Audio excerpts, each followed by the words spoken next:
आज हमारे साथ अहलूवालिया कॉन्ट्रैक्ट्स जुड़ चुकी हैं और उनके टॉप मैनेजमेंट से हम बात करेंगे।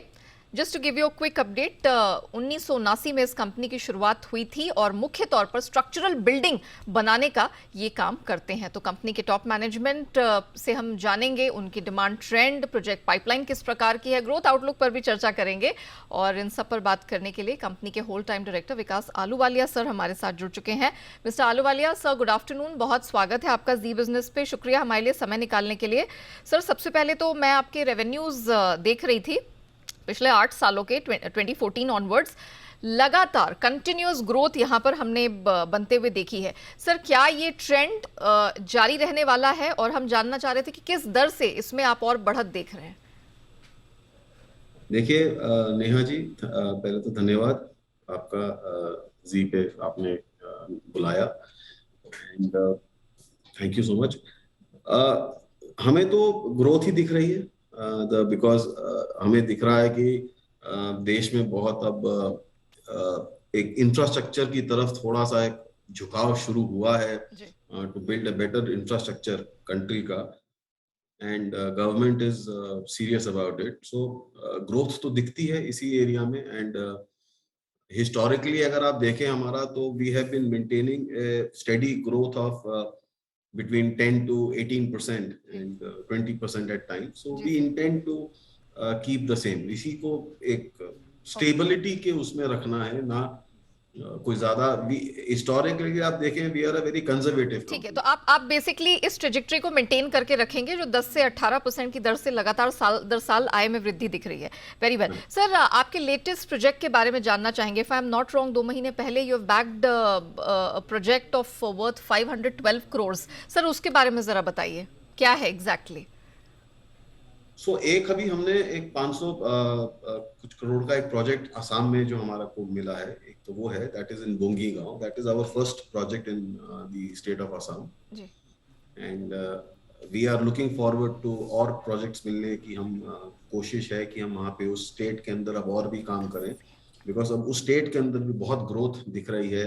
जो सरकार है अब स्टेबल है वहाँ पे, तो उसके अंदर है। उसके अलावा भी अभी कुछ अडानी के, हमारे अडानी डेटा सेंटर का हमारे को काम मिला है। अभी एयरटेल का एक रियल एस्टेट विंग का एक काम मिला है। तो things seem good, I would say. Point taken, okay. Sir, मुझे ये बताइए कि अभी जो अब तक की जो आपकी ऑर्डर बुक है, जो पाइपलाइन है, वो किस प्रकार की है? और इस वित्त वर्ष के लिए कंप्लीशन का क्या टारगेट है sir? How are you standing in terms of the completion of these projects? तो अभी जो हमारी ग्रॉस ऑर्डर बुक है इस टाइम है 14,900 करोड़ की अभी ऑर्डर बुक है, जो ग्रॉस टर्म है। उसके अंदर आज की डेट में करीब 8,200 जो है वो बैलेंस है जी। सो इस साल भी, जैसे मैंने पहले बताया कि we are expecting a growth of maintaining a growth, same growth trajectory. जो एक कोशिश है हमारी कि उसी को मेंटेन करते हुए ही एक आगे की एक प्लानिंग है हमारी आगे की। ओके सर, इसके अलावा बताएंगे कोई अपकमिंग नए प्रोजेक्ट्स के बारे में जिसके लिए आपने बिड किया हो, या पॉसिबिलिटी है कि कंपनी को मिले वो? देखिए अभी तो एज ऑन डेट जो हम बात कर सकते हैं जिन बारों में, ji there are lot of projects under bidding और पाइपलाइन जिनके बारे में मैं इतना नहीं बोल पाऊंगा, लेकिन at present we are L1 in about 1500 crore के काम है जिनमें हमारा L1 है। अब वो देखते हैं कि अवार्ड कब होंगे, कैसे होंगे। ओके सर, जिस तरह के प्रोजेक्ट्स की आपने बात की जो अभी आपके पाइपलाइन में, किस तरह के आय की उम्मीद है सर इन प्रोजेक्ट से? किस तरह के रेवेन्यू एक्सपेक्टेशन है आपके? सेम जो चल रहा है उसी हम लोग वी आर स्टेबल कंपनी। हम लोग ज्यादा ऊपर नीचे बढ़ा 50% growth, 100% growth, we do not target like that. हमारा ऐसा एक स्टेबिलिटी होना चाहिए। एक जो इन्वेस्टर्स हैं उनका एक वेल्थ का सेफ्टी एंड ग्रोथ होना चाहिए, वेल्थ क्रिएशन होना चाहिए जी। ऐसा नहीं होना चाहिए कि ऊपर और फिर एकदम से नीचे, वो is something that we don't believe. Okay sir, हमने देखा है कई क्वार्टर्स में, कई तिमाहियों में आपके जो मार्जिन्स हैं 9-10% के आसपास ही घूमते हुए नजर आए हैं।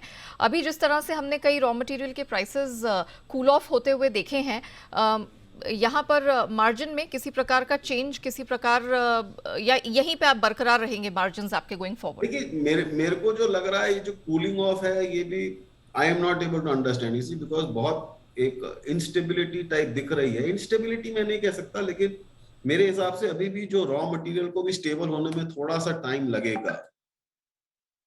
ओके सर, वैसे तो आपकी जो 100% कमाई है, रेवेन्यूज़ है, वो डोमेस्टिक मार्केट से ही है, बट हम जानना चाह रहे थे कि जिस तरह के आपके प्रोजेक्ट्स आपको घरेलू बाजार में मिले हैं, क्या ओवरसीज जाने का इरादा है? कोई बाहर के प्रोजेक्ट्स अभी कंपनी देख रही है या विचार कर रही है भविष्य में? देखिए, अभी एक अगर मैं बाहर की बात करूं, वैसे हम नेपाल को इतना बाहर नहीं मानते Of course. हैं। अभी एक नेपाल के अंदर अभी एक 700 करोड़ का अभी हमें काम कर रहे हैं। बट अगर आप बाहर बाहर की बात करें, समुद्र पार करने की, जी तो ऐसा अभी कोई खास विचार नहीं है, लेकिन ना भी नहीं। ओके, चलिए मिस्टर बट हाँ, अहलूवालिया अपॉर्चुनिटी जी होना चाहिए जी जी जी जिसके अंदर एक ग्रोथ हो। हाँ हाँ मतलब ऐसा कोई नहीं है कि कोई डेस्परेशन या कुछ है। ओके सर, एक आखिरी सवाल। अभी बजट तो कई महीनों की दूरी पर है, लेकिन बताया जा रहा है कि पूरा फोकस इंफ्रा प्रोजेक्ट्स पर, इंफ्रा इन्वेस्टमेंट पर हो सकता है। आपका क्या टेक है इसको लेकर, आपकी क्या सोच है? मुझे भी ऐसा लगता है कि देर बिकॉज अभी तक जो हमारी सरकार ने जो इंफ्रा पे जो स्पेंड किया है, दैट इज रियली पेइंग अस। अगर आप बात करें कि स्टेबलाइजेशन ऑफ, जैसे आप बोल रही थी कि थोड़ा सा रॉ मटेरियल के अंदर थोड़ा ठीक हुआ है, so all that is because एक साइकिल, एक इकोनॉमिक ग्रोथ साइकिल शुरू हो गया है। जी And I think the government is also feeling the benefits now, or they're getting the benefits of that spend that they have been doing on the infrastructure, and that is the only way forward. और मतलब अगर हम नहीं करेंगे तो जो आज की डेट में हमें एक बहुत एक स्टेबल ग्रोइंग इकोनॉमी वर्ल्ड में हमको देखा जाता है, so that is only going to be achieved from these steps that the government is taking now, and इसी से कॉन्फिडेंस आता है। बिल्कुल।